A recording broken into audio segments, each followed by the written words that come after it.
Motor kencang, podium juara diraih, tapi malah mendadak cabut dari MotoGP. Keputusan paling bikin sakit hati di sejarah balap modern. Banyak yang bilang salah strategi, padahal aslinya ada duit triliunan yang lagi diputar ke tempat lain. Gue Kairo, Gue Cika. dan ini Pojok Podcast. Tanpa basa-basi, kita langsung masuk ke tema nomor 1. Poin 1 dan 2, keputusan bisnis dan cabut saat di puncak kompetitif. Kai, jujur deh, waktu pertama kali dengar Suzuki mau hengkang dari MotoGP akhir tahun 2022 dulu, lo kaget nggak? Kayak, wait, ini tim lagi kompetitif banget, kok tiba-tiba bikin surat pengunduran diri? Kaget parah, Cik.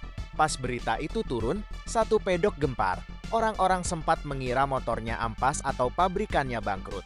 Padahal fakta aslinya, jauh dari kata melambat.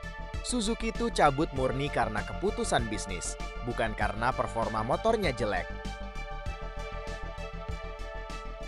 Betul, mereka mau alihin anggaran besar-besaran dan fokus riset ke kendaraan listrik alias EV.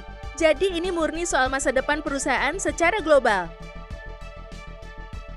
Dan gilanya lagi, Cik, mereka cabut pas motornya lagi di masa puncak keemasan.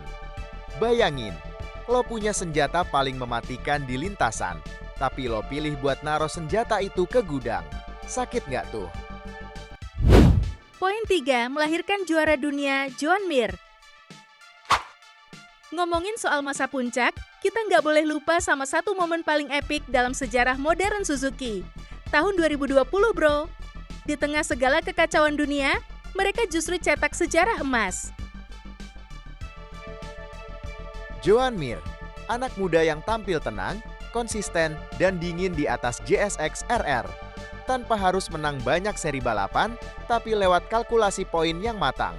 Dia sukses kunci gelar juara dunia MotoGP 2020. Itu momen di mana Suzuki ngebuktiin kalau pabrikan berlogo S ini bukan cuma tim penggembira. Mereka punya DNA juara yang kuat banget. Makanya, begitu mereka sukses di puncak, keputusan buat cabut beberapa tahun kemudian bikin fans kayak kena prank semesta. Poin 4, perpisahan dramatis dan kepala tegak Alex Rins. Tapi kalau kita ngomongin akhir cerita, Suzuki benar-benar tahu cara bikin orang mewek, Cik. Lo ingat balapan terakhir mereka di MotoGP Valencia 2022? Itu klimaks banget. Alex Rins turun ke trek dengan beban emosional yang berat, tapi dia malah sukses ngebut dan nyabet podium juara pertama. Bayangin rasanya, balapan pamungkas, tahu kalau tim ini besok bakal bubar. Tapi mekanik, insinyur dan pembalapnya kerja sekuat tenaga buat ngasih kado perpisahan terindah. Suzuki benar-benar pamit dari MotoGP dengan kepala tegak. Bikin merinding sih, jujur. Gak ada drama jelek, yang ada cuma rasa bangga campur sesak dada.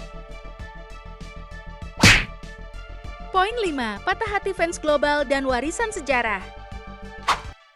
Makanya, nggak heran kalau poin kelima ini yang paling bikin nyesek.